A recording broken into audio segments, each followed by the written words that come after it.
Ever since I announced this video, this has been my life. A good pirate never takes another person's property. A good pirate never takes another person's property. A good pirate never takes another person's property. The humor is obviously, but that is what pirates do. But you don't understand. I didn't see the meme before I started watching. So picture it. I'm watching 114 episodes and I'm eagerly awaiting this line, word for word, to appear in the show. Here's a recreation from an actor to help you imagine it. And the line never showed up. It's actually from this book. Ahoy, Izzy. And there are many other pirate pledges. Here are a few. Never borrow something without asking permission, and be sure to return what you borrowed. A good pirate never uses tricks to get treasure. And who could forget, when Neverland pirates want something, they ask for it nicely. It's a show about morals. Oh goody, that went over so great last time. Yo ho ho, butt lovers! Welcome back to the Lore series, where we explore shows no one else is brave enough to. In my other series, Lore Light, it's more of a medium dive, but in the Lore series, it is a deep dive, because I watch every single episode of a kid's show to see what I can find. Today we're exploring the world of Jake and the Neverland Pirates, which aired new episodes on Disney from 2011 to 2016. As always, while the shows I cover are meant for kids, these videos are not meant for kids. A lot of the comedy in what I do is how seriously I take these kids shows, and trust me, I take it so seriously. I call for the public execution of Captain Hook multiple times throughout this video. So first things first, I would consider this show a spin-off because it takes place in the world that Peter Pan established and features many characters from the movie. So before we get into the series, let's take a look at the very different tone of the original movie. I am Peter Pan. The original Peter Pan movie is from 1953 and it's in Technicolor, which sounds newfangled. The Disney movie is actually an adaptation of the Peter Pan play, so it feels weird that they have the right to expand this world, but it's definitely for the best that we expand this world beyond the original source material that requires a disclaimer for racism. They give us a lot of backstory in these title credits. Let me read one for you. Walt Disney Productions is grateful to the Hospital for Sick Children's, Great Ormond Street, London, to which Sir James M. Barrie gave his copyright for Peter Pan. So that's actually really fascinating. I've never heard of another children's character and story belonging to a children's hospital. I think this feeds into the widespread theory that Peter Pan is an angel taking children to heaven.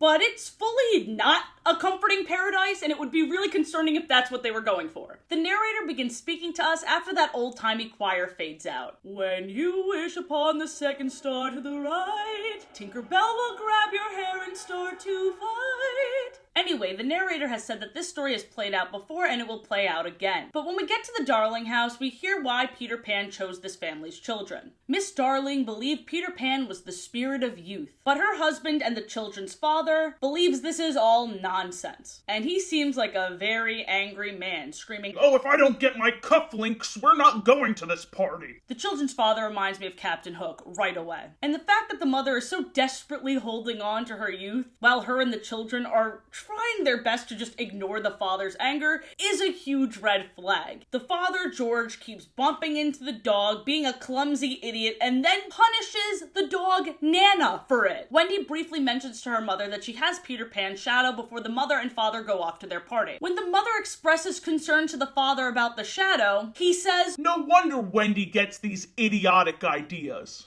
I hate this man so much! It was the 50s. It was a different time. I don't fucking care. I'm watching it now. Peter Pan creepily smiles and breaks into the house to get his shadow back. Meanwhile, Tinkerbell is checking out just how big her ass is in the mirror, which I guess had a negative connotation in the 50s. Wendy is over the moon to see Peter, and he's immediately rude as fuck. Girls talk too much. Yes, girls talk to...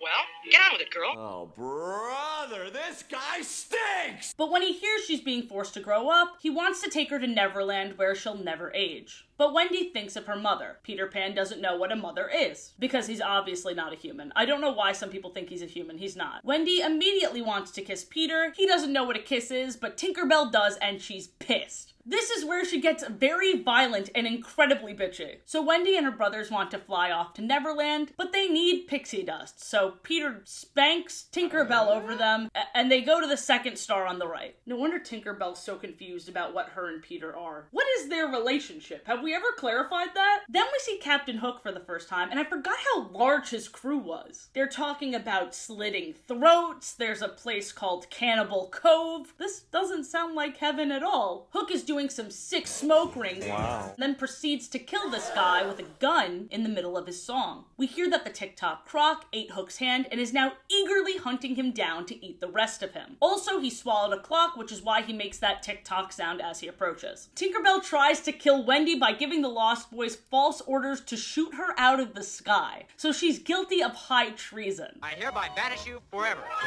Please, not forever. For a week, then. The mermaids also want to kill Wendy, trying to drown her, because every girl's main objective in Neverland and on Earth is to get with Peter. I do not know why. Even as a kid, I wanted to beat the shit out of him. He's a little shit. Actually, I feel like the girl Peter was most interested in is Tiger Lily. Probably because she doesn't talk, because this movie is super fucking racist. The portrayal of Native Americans in this movie is something I don't want to touch at all. This is a comedic YouTube video, and there's not much I can say about that other than how much I was cringing the entire time. Be sure to check out the link in my pinned comment to find out more about these disgusting caricatures. Unsurprisingly, this was not featured in Jake and the Neverland Pirates. The Lost Boys have been in Neverland so long they forgot what a mother is. So Wendy sings a very maternal song that makes them realize they all want mothers, and Wendy and her brothers want to go back to theirs. Peter Pan is super pissy. No one ever stays. This is why you can't trust women. They make you more in touch with your emotions. Yada yada yada. Tinkerbell is manipulated by Captain Hook, and she reveals the location of Peter Pan's hideout, which is in the Hangman Tree, which has a noose on it? What the fuck? How'd I never notice this? This is why I don't trust anybody that says they were born in the wrong generation. What do you mean? It was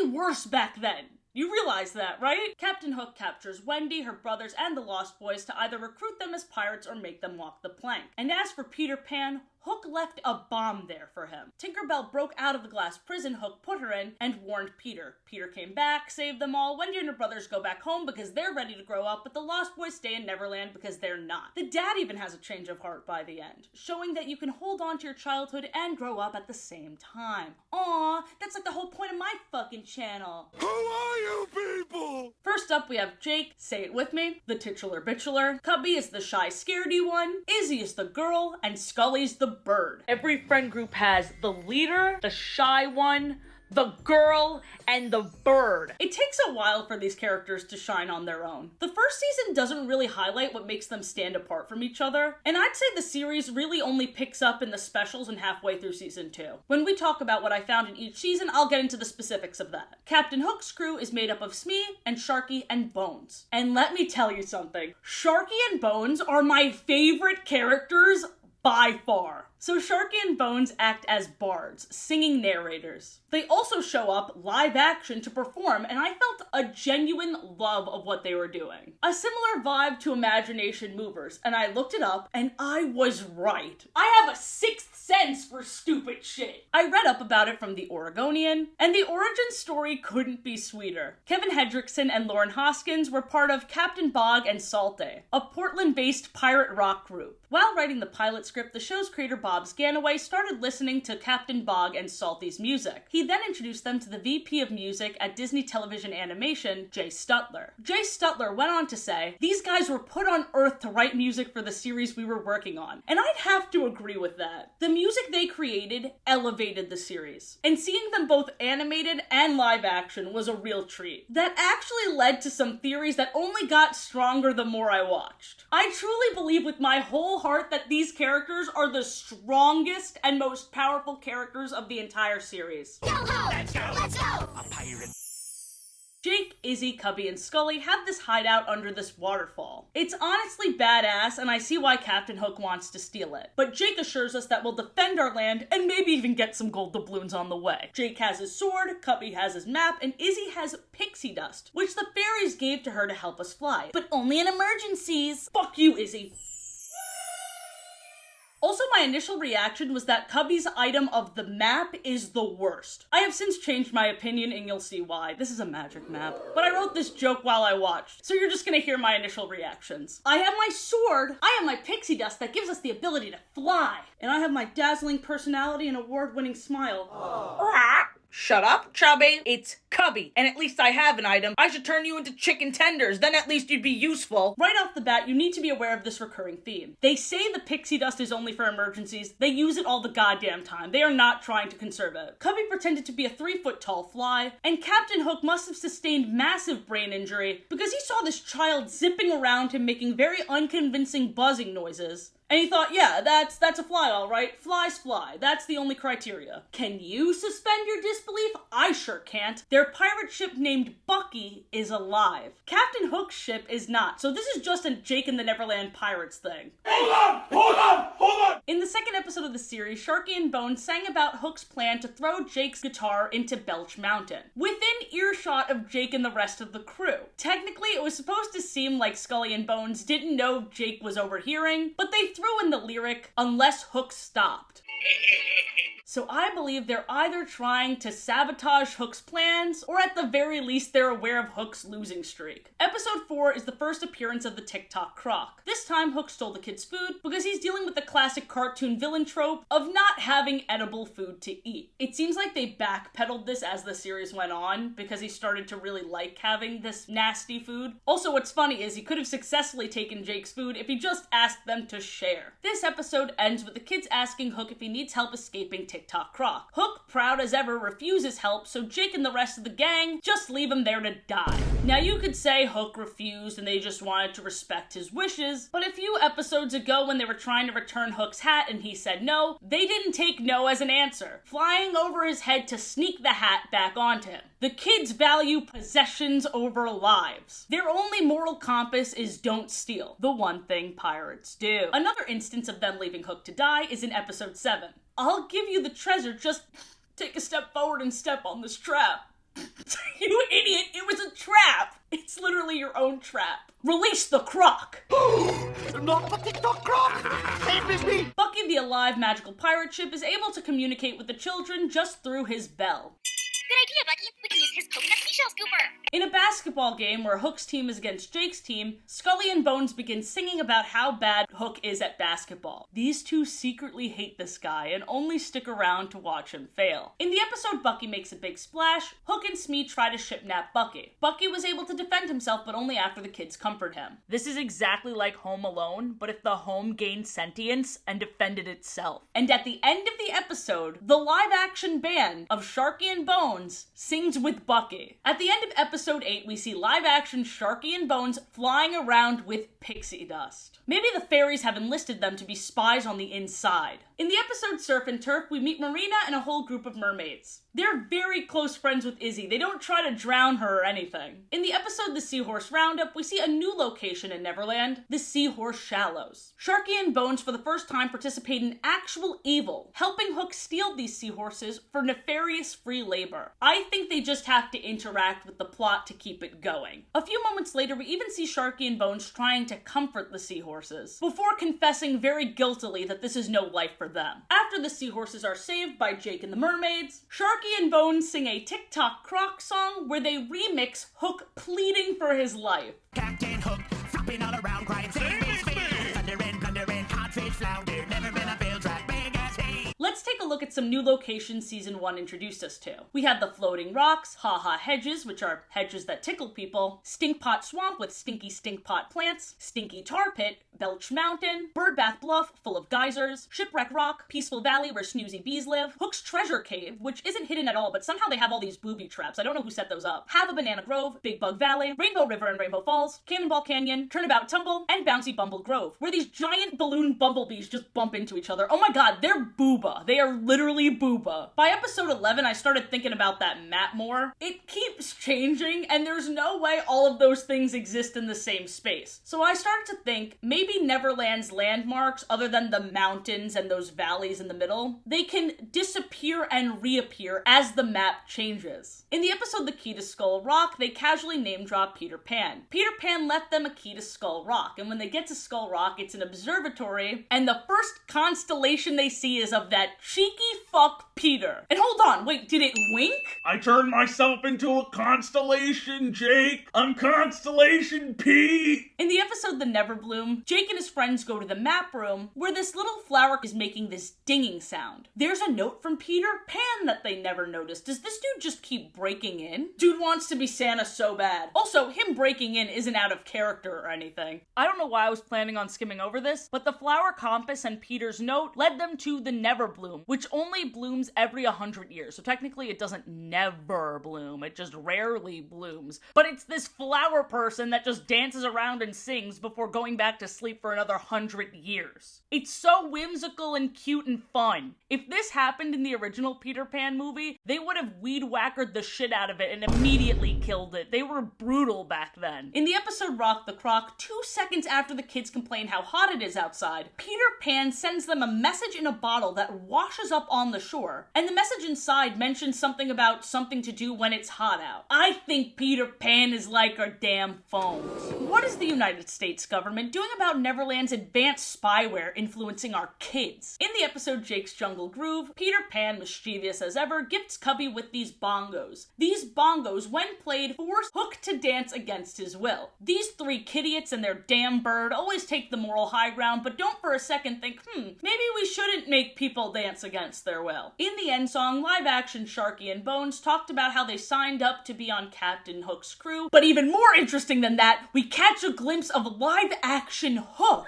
I'll try my best to unpack that later. In Treasure Chest Switcheroo, we learned that the Team Treasure Chest song that they sing at the end of every episode is the only way to open up their treasure chest full of doubloons that we've been collecting throughout the series. Hook steals the treasure chest and tries to open it and quickly realizes that there's some sort of enchantment on the chest that prevents him from opening it. The crew makes a fake chest and spies on Jake to see how they open it. And honestly, this was the best plan we've seen yet. Honestly, this might have been their best plan ever. And look at him, he looks positively devious. I was rubbing my hands together like a villain myself. I was kind of proud. You know who didn't look proud? His entire crew. This is more evidence that points to Sharky and Bones secretly hoping for Hook's downfall. Look at them. In the episode Birds of a Feather, we meet Winger, Scully's little girlfriend. You can tell she's a girl because she's pink. We are also introduced to Skybird Island. It reminds me of Sophia the First's Isle of Magical Birds. Why didn't they have a crossover? It would have been a slam dunk. Anyway, Winger is the princess of Skybird Island, and she didn't even realize this till the end of the episode. And in the episode Skybird Island is Falling, we learned that the golden leaves of these trees holds the magic of Skybird Island that keeps it in the sky. We also learned that Bucky can casually turn into a hot air balloon. Bruh. In episode 18, Izzy saved the pirate princess with pixie dust. The pirate princess was turned to gold by an evil sea witch. I was worried this information they casually dropped would not lead anywhere, but thankfully the sea witch is a recurring character. We just don't meet her until the middle of season 2, so they just let this information marinate a bit. The pirate princess has a sea serpent named Celia, and a magic wand that creates rainbows. There is also a pirate Princess Island. The more we explore this world and the many different kingdoms within it, I keep thinking I'm gonna sound like a broken record here, but a crossover with Sophia the First would have been so natural, especially since they kind of teased this in the Sophia the First finale. She explains she wanted to take over another world. She even elaborates, above the Isle of Pirates and Fairies beyond the second star to the right is a portal to another world. Let's think about this in the context of the Disney multiverse. Is she talking about Neverland? So there actually was a mini crossover in the form of a song/commercial where Jake and Sophia were singing together. And if I had to guess, I don't think Disney fully committed to a full episode crossover because they thought that the demographics of these shows were too different. First of all, Jake was appealing to a younger demographic, and I also think they incorrectly assumed that these shows appealed to different genders. From the end of season 1 to season 3, we're only introduced to more princesses in Jake and the Neverland Pirates. It's not like there was a complete absence of these girly things. It's such a wasted opportunity. I don't know, I'm pissed. In the episode Treasure Show and Tell, Jake and the Neverland Pirates team up with Smee, Sharky, and Bones to try and cheer up Captain Hook by sending him on a treasure hunt. Hook kept ignoring what the map was saying, but Jake and crew got him back on the right path without him even realizing they were helping. So Hook learned nothing. Thus began my time loop theory. In Neverland, people don't age. This we already know. But I think the one thing preventing them from aging is the inability to grow. Yes, no shit, Athena. No, what I mean is the inability to emotionally grow. Smee and everyone else are stuck enabling, and Hook is stuck being stubborn and selfish forever. It's like they're stuck in these roles Disney assigned for them, which kind of reminded me of Alex Bale's Pixar theory, which I highly recommend you check out, because these live-action versions of Sharky and Bones and even Hook fits into this theory, because instead of them shifting, since we see one of the original characters also in live action, I believe that these live action characters are actually clones, meant for one purpose and one purpose only. In the episode Pirate Rock, the kids put on this big performance, planning to sing on stage in front of everybody. And during the big performance, Hook throws a fit trying to stop them. The consequences of his actions? They invite him on stage so he can have a solo. Further enabling. In the Peter Pan Returns Season 1 finale, we see Peter's shadow immediately harassing Hook and his crew before they even started doing anything nefarious. We also learn from this episode that Peter Pan tasked Jake and the Neverland Pirates to look after Neverland while Peter Pan explored beyond the Neverseas. How long was he away for? Why didn't he age? The objective of this special is Peter's shadow got away from them and they all have to help him find it. Prior to this, I thought Peter might have been the one hiding the gold doubloons, but he exclaimed that he also loved finding these doubloons. So I'm pretty sure it's the fairies. I mean, no wonder they float in the air. Peter Pan throughout this episode is preaching to Jake and his friends about being careful and thinking things through. Who the fuck is this guy? Maybe he matured emotionally, being away from Neverland? More evidence of my inability to emotionally grow theory? Although this is a little weird. It was our pleasure, Peter. We'd do anything for you! Not sure if that dynamic is healthy. But back to the plot. Peter Pan can't fly because he can't think happy thoughts because he's so worried about his shadow. When part 2 picks up, we hear a voiceover of Sharky and Bones recapping part 1 and wraps it all up with, "Good luck, sea pups." See? They always want Jake to win. Obviously, they get the shadow back from Hook, and Peter Pan leaves immediately after they help him. Like he was out, he dipped. In the episode Peter's Musical Pipes, Peter left another gift. Can you guess what it is? It's musical pipes. I think he's enlisting the help of fairies to give these gifts while he's beyond the Neverseas, because how is he giving these gifts if he's not even in Neverland? Magical bullshit. In this episode, Hook forced Sharky and Bones to walk the plank, and they felt deeply hurt by this. Sharky and Bones briefly joined the kids on their adventure, and Hook missed them and their music. By the end of the episode, Jake encouraged Sharky and Bones to go back to Hook. Why? I guess these two men realize their place in this story, with their narrational powers, and also have come to terms with the fact that they can't stay with the kids. The whole point of Neverland is no adults and no parents. Even with Sharky and Bones back on Hook's crew, they return the musical pipes to Jake, because they have no animosity towards these kids, but we already knew that. We're pirates! Of course we take things that don't belong to us! That's it. When we get back to the ship, you two landlubbers are going to walk the... Captain! You gave your word! In the episode Captain Hook's Hooks, we see Sharky and Bones terrified that this octopus stole many of Hook's hooks. They fear Captain Hook might make them walk the plank. But wait, at the end of last episode, they made Captain Hook swear that he'd never make them walk the plank ever again.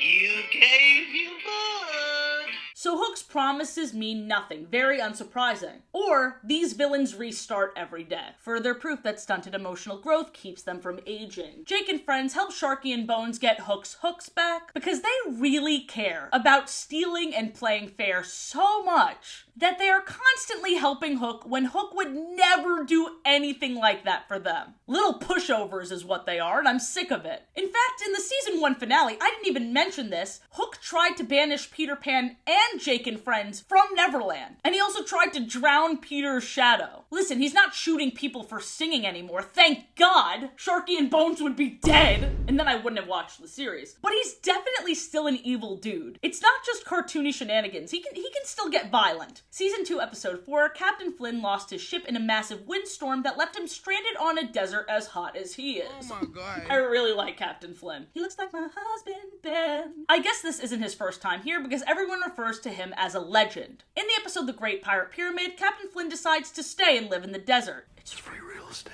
We meet Captain James Hook's mother in the episode Mama Knows Best. It is confirmed that Captain Hook was born in Neverland, and we also hear how Captain Hook's mom sailed beyond the Never Seas. So my theory is he grew up with his mom outside of Neverland because she didn't want him to stay a baby forever, although that is what happened. But Captain Hook returned to Neverland when he realized he needed all the help he can get with this whole pirating thing, so he returned to stay the same age, so he can keep being in his prime. Not realizing that, as always, he shot himself in the foot, setting himself up for repeated failure forever, because he's not growing and learning. Also, his mother didn't teach him to steal or refuse to share. She's actually a wonderful woman. What has happened in the time since she left? This is such a strange development. Oh, by the way, Sharky and Bones also have pirate moms.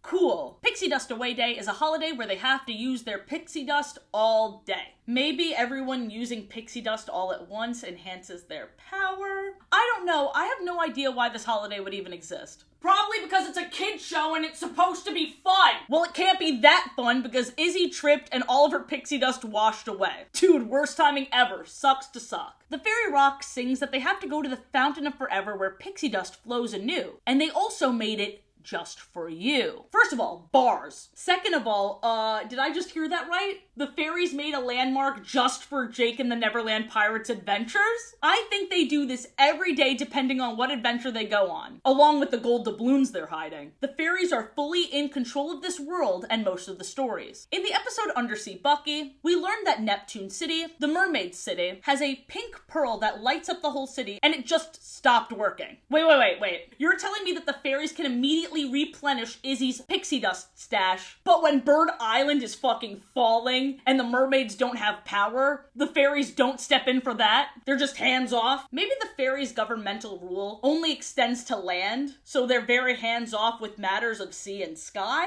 But I don't know, it still seems inconsiderate to me. But it's also very surprising that mermaids need help from these human children. Bucky turns into a submarine. They didn't even know he could do this. They said, and I quote, Bucky's full of surprises. Guys, do not get on Bucky's bad side. Oh, not now, Bucky, go away. Oh my god, it's Mecha Bucky! Stormy, Marina's little sister, doesn't want to run errands for the mermaid holiday of the Treasure of the Tide ceremony. So when Stormy sees Captain Hook, Smee, and Cubby, she has the brilliant idea of hypnotizing them with her mermaid song. So mermaids have siren powers in this world. The only way to snap them out of this trance is to clap. But the most confusing part of this whole mermaid song episode is at the end we see Sharky and Bones using this hypnotism song to make Captain Hook swab the deck. So the song power isn't exclusive to mermaids? Unless Sharky and Bones are part mermaid. Or this show is being told and acted out through their songs. Like, they are singing, and the rest of the people are just their puppets to act out the story. Red Jessica's first appearance is in the episode Hook and the Itty Bitty Kitty. She lives in Crimson Isle, she has a red house, red hair, red ship, and her cat's name is Rosie. I love being committed to a theme, but what I don't love is Captain Hook has a crush on her. And it's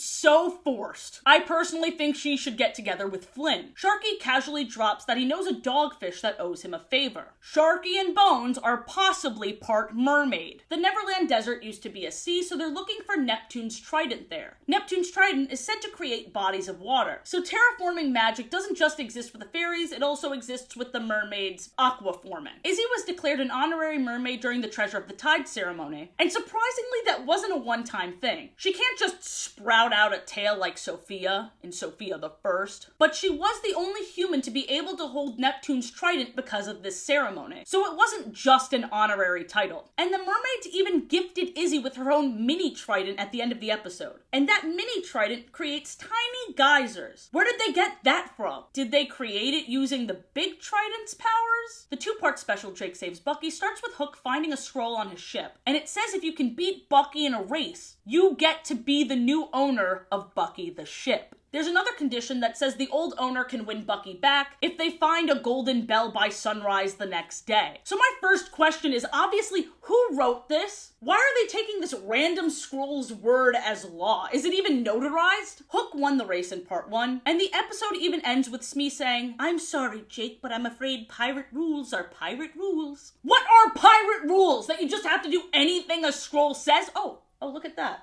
Guys, I found this scroll. Oh, Guys, it says you have to subscribe to Athena P. So I guess you have to. Yeah, no, I'm sorry. There's nothing I can do. I found a scroll, so your free will is gone now. What really pisses me off is that one line could have explained this. Just one line. They could have said, oh, this scroll is from Bucky's first owner. Why would Bucky's owner ever do that? Who knows? Maybe he's an agent of chaos. Maybe he wants the fastest captain to own his previous boat. Actually, I have another theory, but we'll get to that in part 2 of this special. So in part 2, they cry and sing a song about how much they're gonna miss Bucky. As this Bucky montage plays out. Wait, how are they able to fly when they're sad? That's not how this flying magic works. As we've previously established from the first movie, the second movie, which we'll talk about later, and the season 1 finale. So yeah, the children are crying, and Captain Hook, being the heartless bastard he is, doesn't care that they miss Bucky. He doesn't give a fucky. Then Jake and friends use the Peter Pan signal. They say no matter where he is, he'll come right away. So the moon is visible wherever he is, even if he goes to another planet. They share the same moon, I guess. Peter Pan gets there and confirms, yep, that's a scroll, all right. Yeah, it looks like you're screwed. What's this? The last part of the scroll is missing. Let's sneak onto Hook's ship and see what the rest says. So they read the last condition of this scroll that's law now and go off to find the golden bell so they can repossess Bucky. I feel like Bucky should have a say in this considering he's alive, but he doesn't. The island of Bell is almost entirely volcano and the bells are being guarded by a dragon. Yet they still got the bell back and Bucky returned to them. Who the hell wrote this scroll? I think Sharky and Bones did. Why would the scroll be on Captain Hook's ship and not Bucky? They even sang the rules of the race that no one else knew. Once again, I think Sharky and Bones are behind this whole series. In the Sea Witch's first appearance, the one we had a whole season building up to, the pirate princess immediately turns her into a good witch. You can call me Misty, Misty the Wonderful Witch. Why did her appearance have to change so drastically? And if that isn't infuriating enough, before she transformed into the Good Witch, she turned Captain Hook into gold. But now that she's good, she has to change him back. My question is, if this magic exists that turns people nice, why wouldn't they use that on Captain Hook? If this sort of Care Bears hypnotism exists, why not take out the repeated nuisance? Maybe it only works on magical beings? Once again, one line could have fixed this. In the episode Cuppy's Pet Problem, a baby serpent they named Slink follows them home. As they're trying to catch him to bring back home to his mom, we hear Sharky and Bones singing a song about how fast the little critter is. One thing that really sticks out to me about the song, other than how cute it is that we never actually see Sharky and Bones. Oftentimes we'll see them popping out of barrels and bushes, but this time it's solely narrational. This episode also highlights how truly evil Hook can be, as he tries to steal Slink the baby sea serpent for his seaside zoo. Disgusting, but at the end of the episode, Sharky and Bones bring Captain Hook new animals for his zoo, and they bring him Tick-Tock, Croc, and the octopus. It's played up like, ha ha ha, they're so goofy, but I refuse to believe they're that stupid. The Tick-Tock, Croc, and the octopus are two of Hook's biggest enemies that's constantly chasing him around and scaring him away. Sharky and Bones can only present Hook's consequences as silly, goofy mess-ups. They do this so Hook can blame them other than himself, so it still stifles his growth while still having a satisfying ending for the audience, since they're in control of the story, but need to keep the story going. And if there's no Hook being the villain, there's no story. Also, by the way, I didn't know where else to put this, but Tick-Tock Croc is a father in the show, and all of his little babies also make the tick-tock sound. Did he feed each of his kid clocks? This isn't a genetic thing. I can't harp on this too long. Season 2, episode 19, Hook's Hookity Hook. Hook invented a new hook called the Hookity Hook that has all of his hooks in it. Here's all the hooks we've seen him use throughout the series, by the way. They're scrolling on screen right now. I refuse to list them all off. I was unaware he had this ability to invent things, especially something that actually worked. Well, at least it did work until it turned on him and ran away. Sort of like this underwater digging contraption in the season 1 episode Save the Coral Cove. Look at how thrilled Bones is that this robotic menace is getting away. I keep forgetting to put back on my gloves. If this doesn't scream, I'm only here for the chaos, I don't know what does. In episode 2 of season 2, we see the pipe organ playing. Smee explains that steam from Belch Mountain is what causes these pillars to move up and down. The entire island is just a mix of American Ninja Warrior and Legend of the Hidden Temple. The fairies made these obstacle courses for the kids to jump and hurdle and teamwork through before finding treasure. It keeps them sharp, but more importantly, it keeps them entertained so they don't want to stray too far away. I believe the fairies are in cahoots with Sharky and Bones because both of their powers are enhanced from the joy of children.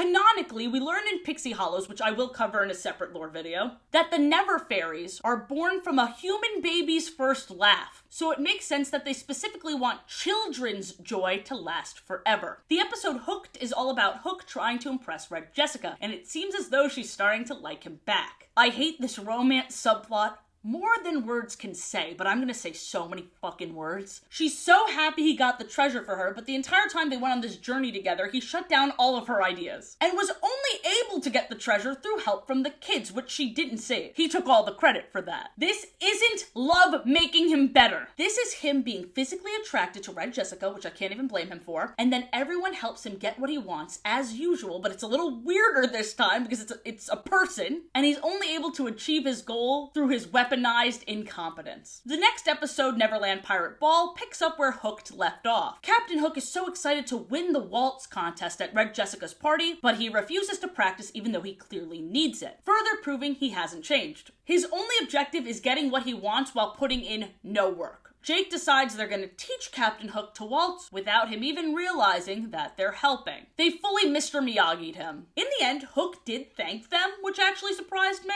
In the episode Jake's Birthday Bash, Jake exclaims, "You guys never forget my birthday." So I guess time does exist here. Also, I guess a birthday to them is just an anniversary of the day they were born, since they don't age. They never mention his age. How old are you now? How old are you now? The same age I was for the last 80 years. We're never gonna die. Captain Hook and his crew celebrate Jake's birthday with him, and the entire time Hook had a shitty attitude and made it all about him. He trauma dumps on these poor children that he never had a birthday party, and he guilted them so bad that Jake let Hook hijack his birthday. So now they're celebrating Jake and Hook's birthday. How does Hook repay Jake for this way too kind gesture? He blows out the candles before Jake does, and Jake just accepts it. Jake's defining characteristic is having the patience of Mother Teresa. Like, really think about this story. Imagine if I, a 25-year-old, crashed the party of 10-year-old orphans just to cry in their face, cut in line at the piñata, almost throw their piñata off a cliff, and then I stole a birthday wish on top of all of that. Lock me up at that point. At least Bowser was funny. Yeah, I'm still on that shit. You should watch this video. Also, from everything we've seen, Hook's mother is so nice. How did he never have a birthday party? Maybe because he didn't have friends? Because of his shit-ass personality?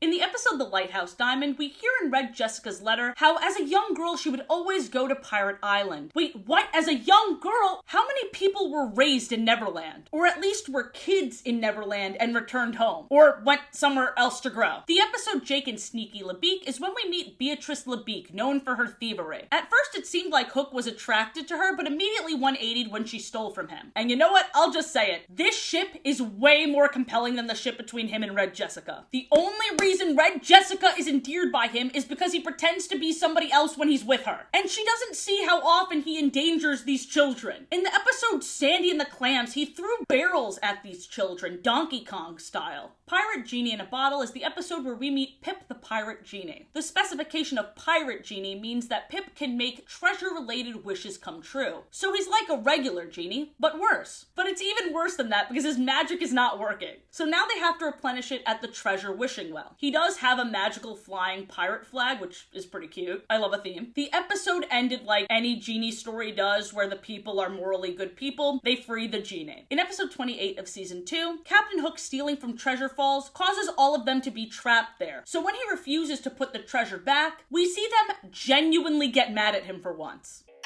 I need one F-bomb per season in Jake and the Neverland Pirates. Thank you. Jake, no joke, suggests reverse psychology because he realizes that Hook will just do the opposite of whatever he says. It's as if they're starting to be more and more aware of the role Hook plays in this world. In Jake and the Magic Beanstalk, I bet you know where this one is going, Peter Pan gives Jake magic beans. Wow. Before they planted them in the ground, you know where Peter Pan planted this gift? In Jake's vest pocket. What's crazier is that Jake says, "Whoa, I didn't even know I had this pocket."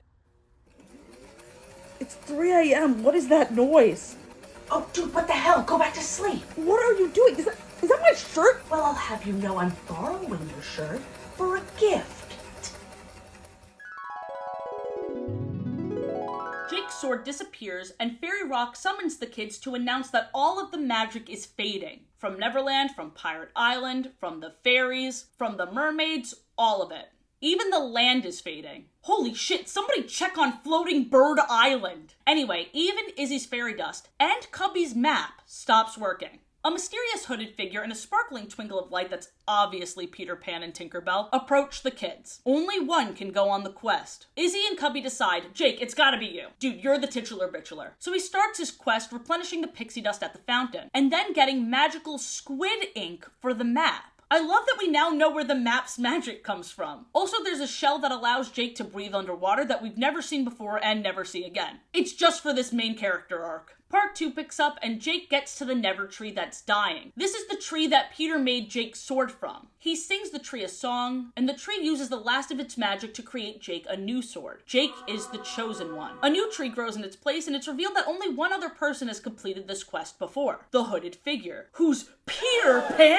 Whoever was responsible for creating the Tinkerbell in the Jake and the Neverland art style, you killed it. This is perfect. I love her. She's so cute. In fact, because Jake was successful at this mission, he gained the ability to fly without pixie dust. First of all, if this is so urgent and Peter Pan has done it before, why didn't he just do it again? Why did he take a gamble on one of these children? Second of all, Izzy's pixie dust is just useless now? Cubby's map isn't looking too bad. Peter Pan invites Jake to go on an adventure with him beyond the Never Seas. Izzy and Cubby want to join, but Peter says, invite only. You're not the chosen one. But Jake wants to stay behind because his friends genuinely need him. Hook tried to kill Tinkerbell. Why do we act like he's just a goofy, silly uncle when what he does is genuinely fucked up? And when the episode ends, they got 1,000 gold doubloons. Why'd I spend all this time counting? Yeah, I kept a tally of all the doubloons they've collected throughout the series. Maybe my math is wrong, but if I'm right, in season 1 they have 480 gold doubloons. In season 2 they have 591 gold doubloons and 4 diamonds, and all of the gold doubloons from this special, I couldn't individually count all of them. I tried. In season 3 they have 580 gold doubloons and 10 gold dinars and 15 birthday doubloons. In season 4 they got 258. 1,909 gold doubloons. It's a lot of fucking money. And believe it or not, that wasn't even the season finale. I feel like they aired this out of order. One of the last episodes of season 2, the Sea Witch was turned back into the Sea Witch, and we find out her motivation for being evil in the first place. The Sea Witch just wanted to be the pirate princess's friend. Aww. That's so fucking stupid. She turned back into the good pretty witch just because she had a change of heart, so it wasn't hypnotism so much as her emotions influenced the way she looks. Before, she was literally green with envy.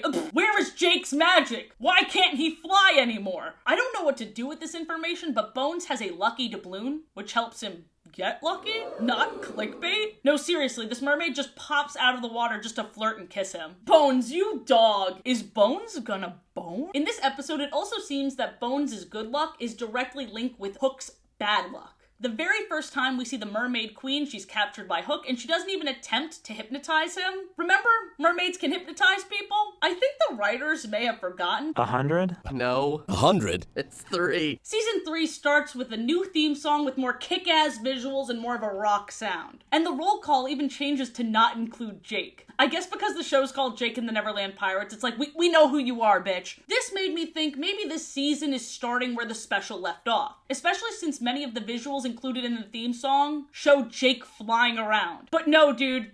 We don't see him fly once. Without pixie dust, I mean. Something else new about season 3 is Izzy completely dropped the whole, but only in emergencies, because we all know damn well they use pixie dust more than they actually have to. In Captain Gizmo, the kids find this box full of robot parts and follow the instructions to create the robot. The robot is so advanced that it can follow multiple demands, survive underwater and in lava, but it's also so limited in the fact that it's a wind-up toy. In Jake's Pirate Swap Meet, we see Cubby's first map and first treasure. His first treasure was a castaway Wilson-style coconut. Just like his catchphrase, he's always saying, "Aw, coconuts!" Also, he said he made this coconut when he was just a wee matey. This is pissing me off now. Did he make this coconut before he came to Neverland? Or did they just get rid of the previously established world from the movies? Can they age here? Is it possible to age here now? Is this something you can just turn on and off at will? I don't think so. I'm gonna say he made this before he came to Neverland. In the episode Smearella, we meet Smee's love interest. Her name is Molly, and she's a famous first mate. Smee, if you're a real fan, name 5 of her songs.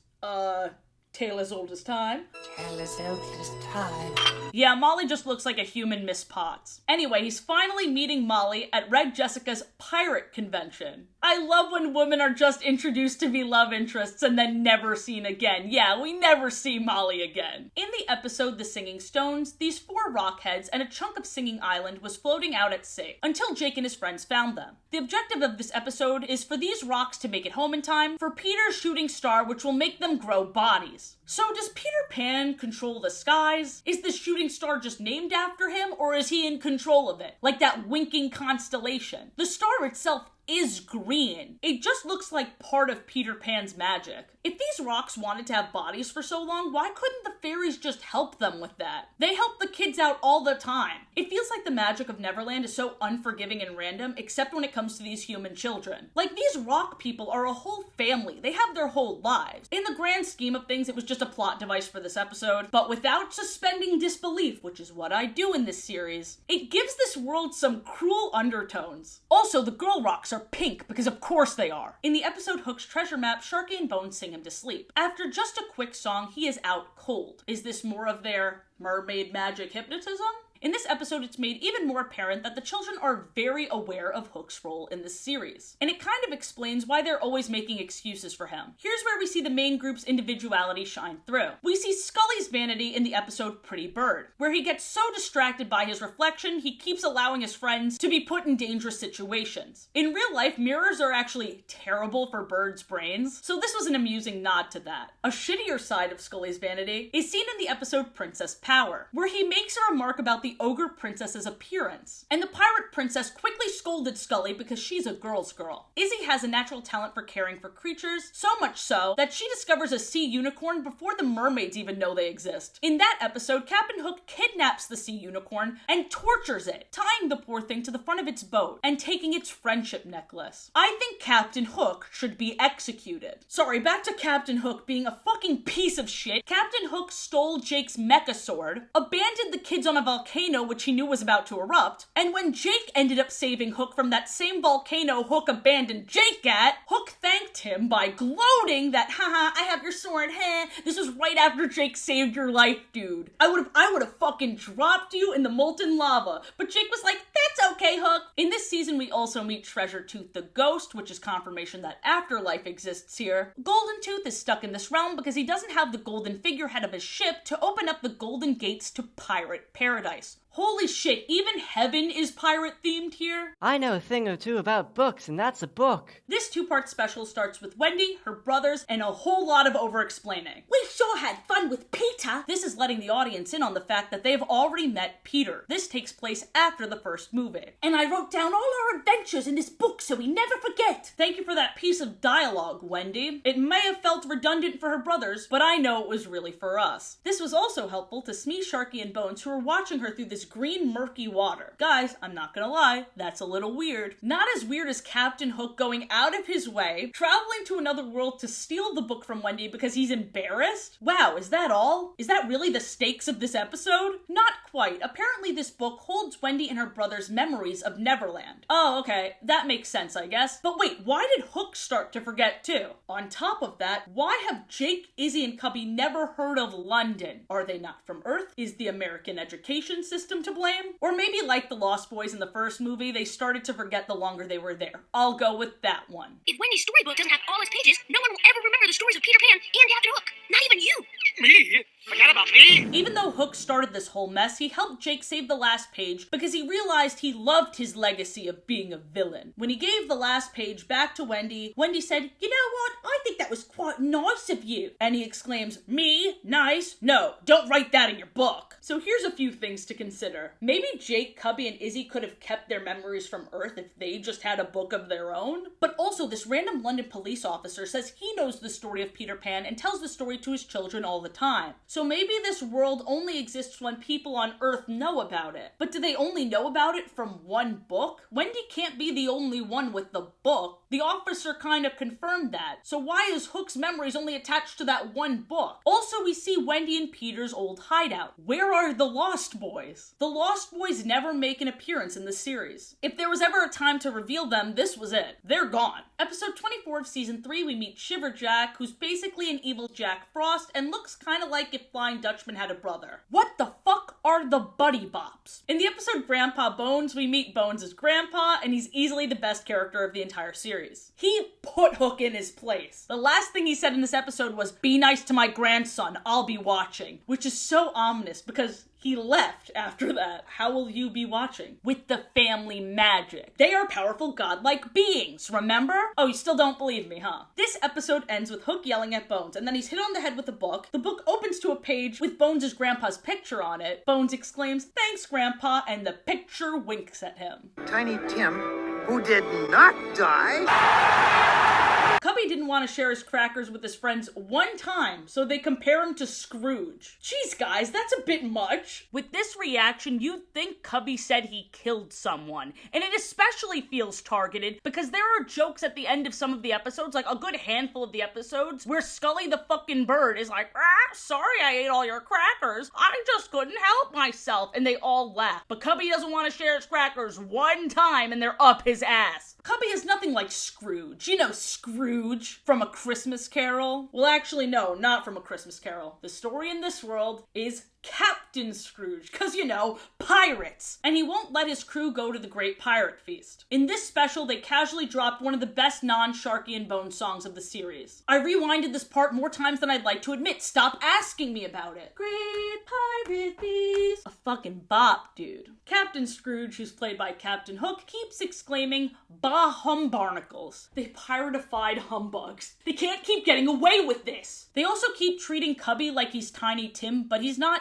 dying. He just has a shitty boss. There's also just one spirit of Christmas. I mean, pirate spirit. Sharky and Bones show up to sing a song, and they're not playing another character like everyone else. They're just themselves. They're in the regular clothes. It's just Sharky and Bones in the story Jake is telling. Their power is boundless. Captain Scrooge goes to the past, and we see younger versions of many of the characters like Smee, Red Jessica, and Flynn, that, in this world at least, grew up together. Scrooge and the Ghost go to the present to see everyone roasting the crap out of Scrooge. Well-deserved and satisfying. I wish they did this in real life. I can't believe out of all the characters, Cubby was the one compared to Scrooge in the canon. The future shows him that he's gonna be alone and his friends are going to be sad. So he is sad despite having treasure that he stole from his other friends. So double guilt plus loneliness outweighs his greed, and he 180s in a day. We cut back to the real-life world of Jake and the Neverland Pirates, and not only did Cubby learn from this, but more importantly, it seems like Hook did too. This was all he needed the whole time? The story of the Christmas Carol? He's a good person now? What the fuck? No, don't worry, he's still an asshole after this. None of the lessons stick, remember? In Jake's awesome surprise, it's Jake's birthday. Again. We never witnessed Cubby or Izzy's birthday. This time it isn't hijacked by Hook, but Izzy, Cubby, Sharky, and Bones all forgot to get Jake a gift. Jake can't catch a break, but he's chill, he's fine. He's not disappointed at all. He's really happy that Peter Pan made it to his party. And when Peter Pan got there, he said, "You didn't think I'd miss your birthday, did ya?" Well, you did last time, dude. In Flight of the Feathers, we take a closer look at the bird world. There are 4 guardian birds, and they even have their own superhero theme song. They're the Feathered Four, made up of Talon, Eagle Eye, Swifty, the girl, and Top Bird, their leader. However, in this episode, Top Bird gets hurt, and Scully has to take his place. This was a solid Scully episode, because we rarely see his competence and contribution in his usual group. He should stay leader of these birds forever. They take him a lot more seriously. We meet Dread the Evil Genie, who has a contraption that allows himself to steal not only other genies' magic, but also pixie dust magic as well. This was the first time we saw Jake resort to violence, as he threw his sword like a boomerang at the genie's hand. It was awesome. I wish we got more of that. Captain Hook teams up with Dread the Evil Genie, proving that the Christmas Carol lesson did not stick at all. My no emotional growth because it would lead to aging theory is back on. Let's freaking go. In the episode Tiki Masquerade Mystery, the golden tiki was stolen, and when Jake suggests to Captain Hook that Red Jessica might be the one that stole it, he is super insulted. He actually said, "My beloved would never do anything nasty." Infantilization in a show for infants? Who could have seen this coming? Why would Hook be insulted that his love interest is stealing when he steals shit all the time. Is his ego threatened? Does he not want to compete with his love interest? Is that the only reason he's not going for Beatrice LeBeak? Or is Hook's preference for good women influenced by the woman who raised him? Either way, if I haven't mentioned it enough, I hate it. Turns out who they thought was Red Jessica was actually Beatrice LeBeak disguised as Red Jessica. LeBeak is so much more fun to watch than Red Jessica, and I hate to pit these women against each other, but 99% of Red Jessica's screen time is just dedicated to her and Captain Hook being mushy, on the basis of nothing but, oh, you showed interest in me and are nice to me. Guess that's all I need. Bad writing. Just bad writing. Bones' grandpa's back, convenient timing since Sharky, Bones, and Smeed need help escaping from a Minotaur. Why is the Minotaur also a fucking pirate? As a Greek and a Taurus, can I make a fuss about this? Never say never. Well, maybe sometimes. So they kind of spoiled the direction the series is heading in by changing the lyrics of the theme song to Captain Jake and the Neverland Pirates. They literally scream it like that. So, what does this mean? I'd put my money on Jake turning into a captain by the end of this special, but we'll just have to see, I guess. Oh wow, they changed the logo of the series too. This one's gonna be a doozy. Both Captain Hook and Jake's crew are looking for the mighty Colossus, a ship that sank to take down a giant serpent years ago. King Neptune and Captain Colossus worked together to take the serpent down, but the cost was that ship that is full of treasure. So Hook, as always, is following Jake's boat Bucky because he has no idea where he's going. And the only reason Jake knows where he's going is because Peter gave Cubby a compass that beeps when they're getting close to whatever it is they're looking for. I'm gonna say it. That seems OP. How does any other treasure finder stand a chance? Whatever, Hook does get Sharky and Bones, and they're worth way more than all of Neverland's gold. Aww. Their opening song this episode was incredible. They sang about the shipwreck like they were there to witness it happen, and maybe they were, who knows. We cut to Neptune City because Hook's anchor accidentally pushed aside a rock, which freed the evil mer-wizard, Fathom. Mer-wizard is hilarious, by the way. I can't even fathom how they came up with that one.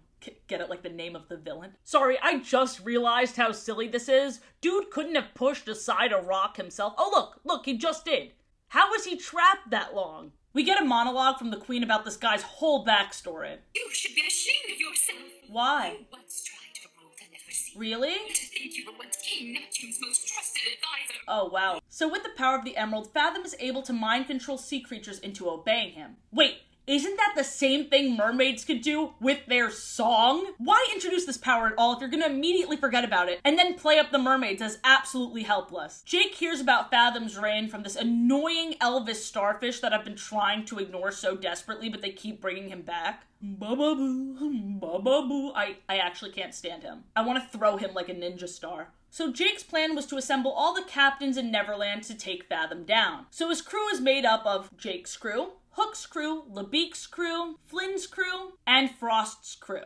Dude, they forgot about Red Jessica. And we know she's a captain because she ran PirateCon and asked Smee's crush to be her first mate. And she has her own ship. They only use her as Hook's crush. And you wonder why I like LeBeak more? I see you typing out an argument in the comments, but I beg you to watch it recently and tell me what she does from season 3 onwards, because the answer is nothing. Wait, they also forgot about Pirate Princess. They forgot so many people. Specifically girls. Boo! Also, this plan with the captains is so bad. Dude is controlling sea life and the ocean itself. What did you think your boats were gonna do? You should have lured him to land and then taken him down. You entered his domain. On the bright side, I do love the villain sidekick dynamic between Fathom and Sinker. This squid named Sinker just acts as a hype man for Fathom, and Fathom doesn't like throw him or insult him or degrade him. He's just eating up the compliments. I love that they're actually friends. I'm so used to the henchmen being abused, like how Hooks are, but Fathom's actually chill as fuck. He has pizzazz, he values friendships. I'm kind of rooting for him. In the narration at the end of part 1, Bones says Fathom is more powerful than ever. Bones, how did you know what his power level was before? So part 2 picks up and Jake is giving a very encouraging speech to the rest of the captains, and he also does this power stance with his sword. And oh wow, look, the mighty Colossus emerging from the sea. I thought they were gonna have to go on a journey to find it, but really they just had to find themselves. Jake's always been like this. And that's what caused his magical boy transformation. He's Captain Jake now. He just needed this specific speech and that specific power stance. I feel like this could have been cooler. During the big bad fight, which also now includes this 3-headed serpent known as the Strake,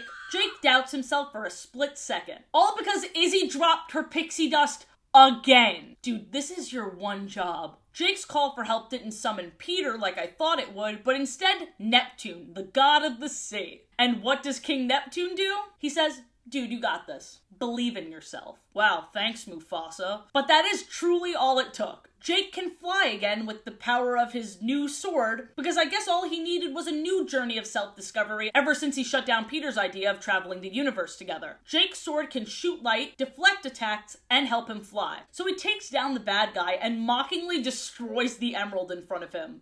8. But the most wild part to me is, how does Jake know how to steer this boat as well? For years, his only boat was Bucky, and Bucky guides himself through the water. I'm surprised Jake even knows how to captain a boat. Speaking of which, are they just not gonna use Bucky now? I feel like I'm not ready for season 4. In the episode Into the Heart of the Coldness, Shiverjack is back. I love the more powerful villains of the series. This was the first episode ever to not include Hook, and honestly, I'm just gonna say it was a welcome change. I think they were married to the idea of him being the main villain because it reminds us of what world we're in. It catches the attention of parents and grandparents that grew up with the original franchise. It's Hook from Peter Pan. Remember Hook from Peter Pan? He's in this show. Wait, watch it with your kid. But after 100 episodes, it's nice not only to depart from the formula, but also depart from his whiny bitch ass. Captain Jake has no time for this foolishness. Oh, and by the way, they're still using Bucky, just with updated sails. And I'm happy to see it. Otherwise, that emo We Miss Bucky song would have aged like shit. We miss you, Bucky. Oh my god, look at that shit. It's so much larger and better! Another new season 4 thing is Cubby and Izzy don't announce that they have a map and pixie dust anymore. Now they just salute Jake, really leaning into him being the main character. In The Remarkable Beardini, we meet the pirate magician, Beardini. In season 3, we saw an invisibility ring, and this is the owner of that invisibility ring. Captain Hook accidentally released the ancient pirate magician from the box he's been trapped in. He's a cool guy, and he's very powerful. Look at this hat dimension he sent Hook and Smee to in his song. He can do all this but can't escape a box. Okay. Hook accused Jake of stealing Beardini's ring. And while Beardini went to deal with that, Hook started stealing more of Beardini's magical items. Hook has not changed! I keep bracing for impact, waiting for my theory to crumble, but it never does. Also, no more singing to get their treasure chest out of the ground. I guess now they know they need higher security at this point with how many freaking doubloons they have. So now it's just a big Rube Goldberg machine. Not every season 4 changes for the better, unfortunately. Let's pour one out for live-action Sharky and Bones. They don't sing songs at the end anymore, which means Disney probably killed them. Oh, and Jake can't fly anymore. Why do they keep saying he gained this ability in the specials with no clear indication that it's temporary? In the island of Dr. Undergear, we're brought to this island completely made up of metal, where the ruler is an inventor. Pirate inventor. No, sorry, can't suspend my disbelief anymore. What the fuck makes this guy a pirate? We've never seen him on a ship. He doesn't have an eye patch. He doesn't have a peg leg. There is nothing piratey about him other than that he lives in this universe. Maybe he just called himself a pirate to get people off his back. But he did create the pirate robot Gizmo until his box of parts and instructions were washed away by the current. My theory is that every high-tech invention we've seen, like Hookity Hook, was created using parts made by Dr. Undergear. With the correct gear in Gizmo, he sounds different and acts completely different. And he has that classic menacing Disney evil purple in his eyes. At this point, I was catching on to the fact that this season's purpose was to assemble a league of villains, similar to the Lion Guard. In the episode Mystery of Mighty Colossus, we're introduced to the Grim Buccaneer. He is fast and sneaky, and his main objective is to steal the Mighty Colossus. Which is honestly fair. Jake has 2 pirate ships. It seems a bit excessive, but as always, I am still amused by the fact that these villains could just get what they want if they said please. The only reason Jake pushes back is because they make it too obvious they're the bad guys. The Mighty Colossus is not only huge, but has a variety of cannonballs that each do different things when they're shot out of the cannon. They have never been used in an actual battle, but I'm going to mention them anyway. The striped cannonball is full of fireworks, the one with the stink plant is a stink bomb, the one with stars is full of itching powder, the green checkered one bounces and is full of slime, one has marbles in it, one just has a mini celebration in it. Haha, you thought I was gonna sink your ship, but really I'm just wishing you a happy birthday. Which means nothing in Neverland, but we still celebrate. At the end of the episode Magical Mayhem, Bones, for the second time in the series, magically summons Tic Tock, Croc. Shiverjack has a nephew named Chili Zack. This is the last character whose family I thought we'd be introduced to, but this lets us in on the fact that Ice Wizard is a species and not a curse. Unless this kid is that dedicated to making his uncle proud. Just from befriending Jake and friends, he realizes, hey, my uncle's not nice. So he switches sides over the course of 10 minutes and helps Jake take down his own uncle. This character is never seen again. Aww. In the episode Captain Quixote, we meet this captain who's trying to get his shield back from a giant squid. When he finally gets it back though, after many years, he feels empty inside. He and the squid are both super sad. They decided they actually want to keep this chase going forever. This is exactly the dynamic Hook has with these kids. In Captain Hook's crocodile crew, Hook found the crocodile's crown, which makes the crocodiles obey him. At this realization, he immediately fires Smee, Sharky, and Bones. And he even sends the crocodiles to attack them. Dude is not loyal to anyone, including Red Jessica, who I'm pretty convinced they killed off at this point. Also throughout this episode, despite him being awful to everyone, his crew's still trying to help him. Oh, as soon as the crown gets hit off his head, the crocodiles are going to attack Hook. We have to help him. I say let him die. He deserves it, dear God, but they can't stop this endless cycle of enabling. In the Creature of the Doubloon Lagoon, we learn that Bones is able to talk to a variety of animals, such as owls, frogs, and gill monsters. Season 4, episode 12, another new villain. His name is Shade, and he's a shadow pirate that steals shadows. That's the least scary villain I've ever heard of. Season 4, episode 13, they fully killed the lava monsters in probably the most brutal way. And they're also the least deserving villains of such a cruel fate. Scully called the creatures ugly before disintegrating their corpses. Do that to Hook. No, but after that first confirmed kill, we're met with more psychological horror in the Castaway Castle, seen in the episode Beardini's Apprentice. This is a surreal magical place with no doors and windows, and the only way to escape is for the person that sent you there to cast another magical spell to get you out. And Scully is on fire. He's more savage than he's ever been. Now we lost Captain Hook and Mr. Smee.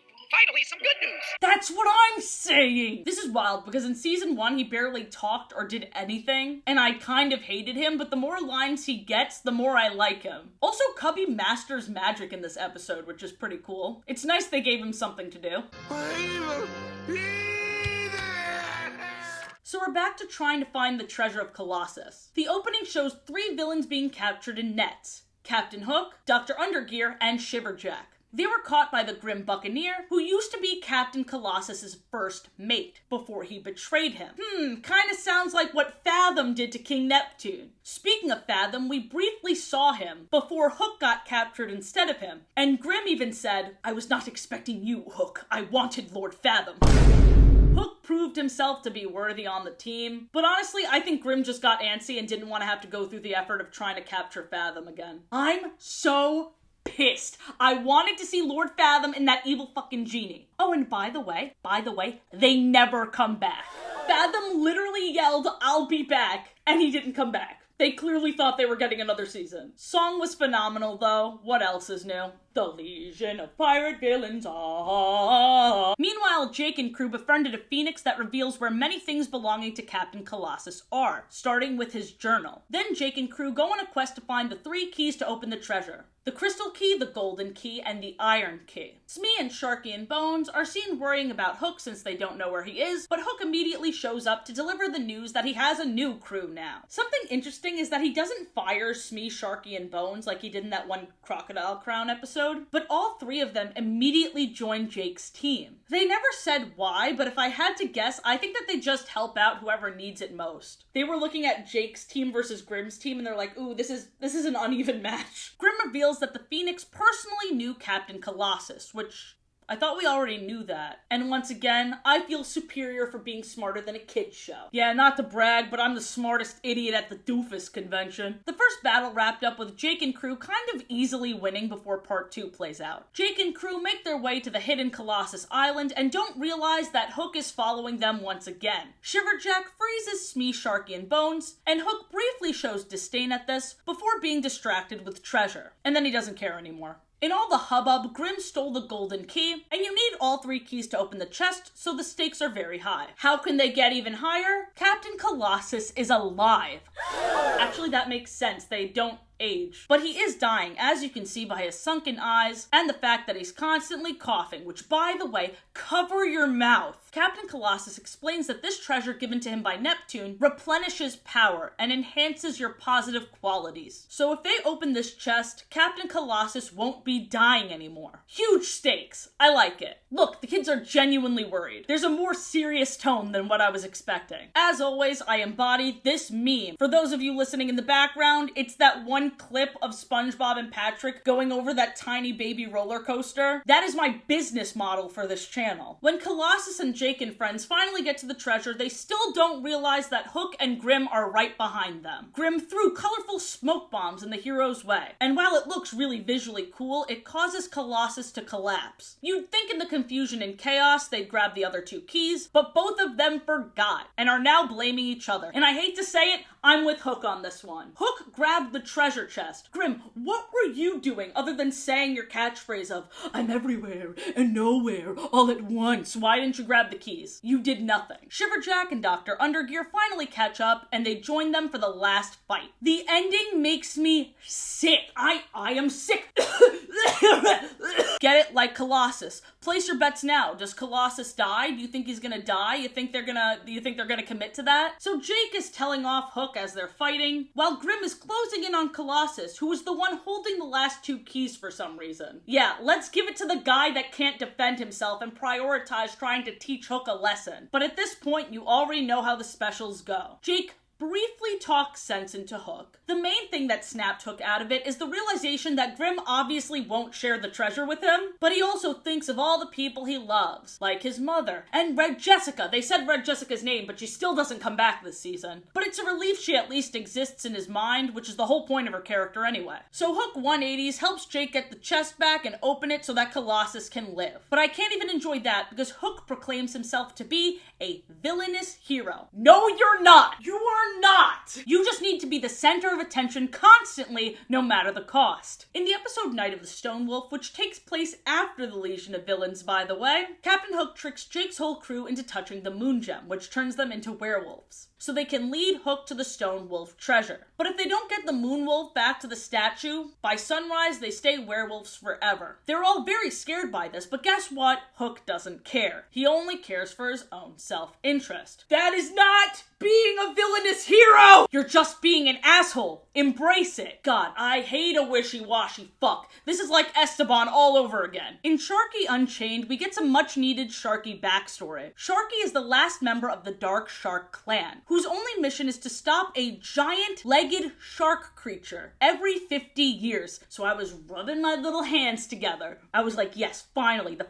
final missing piece of my theory. Finally, some good old Sharky powers. But turns out that Shark Beast was just trying to get to the pool of metamorphosis, where he turned into that beast centuries ago. Luckily, Sharky failed so that monster can turn back into his cute tiny shark form, which reminder he's been trying to do for centuries. And Sharky's clan kept stopping him, making this Sharky secret identity less cool, I'd say. The song was a bop, though. But by the end of season 4, a pirate warlord is looking for the last member of the Dark Shark clan, because he seeks the Sword of Chaos, and only Sharky knows where it is. Thank God there's more Dark Shark clan lore. Jake, Izzy, Cubby, and Scully even train with Sharky so that they can be indoctrinated into the Dark Shark clan. Kinda sad Bones isn't a part of this, but they have their own musical magic. So Sharky has a Dark Shark clan marking, which he describes as a key you can never lose. And he's right, this tattoo-looking thing opens up a rock door in the side of this mountain. That's really cool. That's really fucking cool. In Captain Jake's pirate power crew, Peter Pan leaves them power bands, each one having a different power that only lasts a day. Jake's temporary power is, get this, flying without pixie dust. We've already seen him do that 2 other times. I'm not impressed. Trade that power with someone else. Cubby is super fast, and Izzy can turn invisible, just like every other girl in this series has done. And Scully has super strength. A fine fucking mess! Wendy, John, and Michael are visiting Neverland from London, and I finally bothered to learn Wendy's brothers' names. Let's hear it for me. Hip hip. Hip hip. Peter is returning from the land beyond the Neversea, and they're all excited to be here for his return and hear stories of his travels. Peter mentioned the island of Seedmore where he found this buccaneer plant, and I'm unimpressed. This seems like some shit you can get from Neverland. He also mentions a stone he got from a king that can cause people to turn to stone, but the person wielding this dark magic begins turning to stone themselves, starting with their heart, causing them to turn pure evil. Hook was only half listening, so he's like, ooh, a stone that could turn people to stone? I want to be stoned. So Hook first petrified Peter before he could say anything about his travels that actually impressed me. As Hook turns more evil, Smee gets upset, but Sharky and Bones just look puzzled. Look at this puzzled look they have about them. I feel like they know this is the series finale. They're weirdly quiet. They barely say anything, just looking at each other with concern. Not concern for Hook, concern for themselves. And I feel like they too are unimpressed. I didn't like this finale. It actually sucks so bad. Wendy's acorn necklace that Peter gave her, when did he give her that, has protected her. So now Tinkerbell suggests that maybe it'll protect Peter. So they put the necklace on Peter, it doesn't work. So now they try to plant it. Before it can even grow, Hook stomps out the tiny sprout. That whole journey was useless. But Wendy remembers when Peter gave her this necklace that he called it a kiss. First of all, when did this happen? Second of all, do you see where this is going? Wendy has to kiss Peter, which Tinkerbell is pissed about. Which not only fits her character from the movie, but I feel like is also justified. Tinkerbell and Peter just traveled the world together. Why does Wendy, who's only met him a handful of times, get to have this main character moment? Yeah, wait, why does Wendy get to have this main character moment? For a show called Jake and the Neverland Pirates, Jake barely did anything in his own series finale. It's embarrassing. I guess maybe Wendy proved to Peter that growing is good. I don't know. But she does have to smooch him now before she gets too old to the point where it gets creepy and weird. Speaking of creepy and weird, Captain Hook turned to stone, so Wendy has to kiss him too.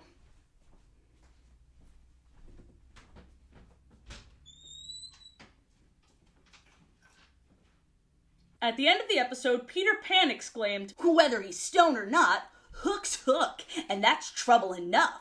Further confirmation that emotional growth is impossible for Captain Hook. And my theory still stands till the very end. Cheers for me, hip hip! I know. Honestly, I'm really impressed that a theory that I made up at the start of this show held up so well. Another one. Peter Pan Return to Neverland was released in 2002, and even though Jake and the Neverland Pirates premiered much after that, this movie actually takes place after the series of events in Jake and the Neverland Pirates because it follows Wendy's daughter, Jane. And obviously we've seen Wendy in Jake and the Neverland Pirates when she was a kid. Oh, and by the way, Wendy's husband, Edward, is really cute. Good for her. Good for her. Aw, darn. England is in World War II and he has to fight. Fuck! Wendy's life sucks. Amidst the dreariness of a world war, they casually drop that the dog's name is Nana too. That's wild. That's bonkers. Once Captain Hook takes Jane to Neverland, thinking that she's Wendy, this is when all hope of connecting this continuity to Jake and the Neverland Pirates just crumbles. There is no way to make both Jake and the Neverland Pirates canon and this movie canon. Hook's crew is the same as the first movie. The Lost Boys are still there. Obviously no Jake to be seen, although I knew that would happen. One thing I will say is Jane has more chemistry with Peter Pan than Wendy ever did. She did that on purpose. Oh, she's just jealous. All girls get like that around me. Oh, really?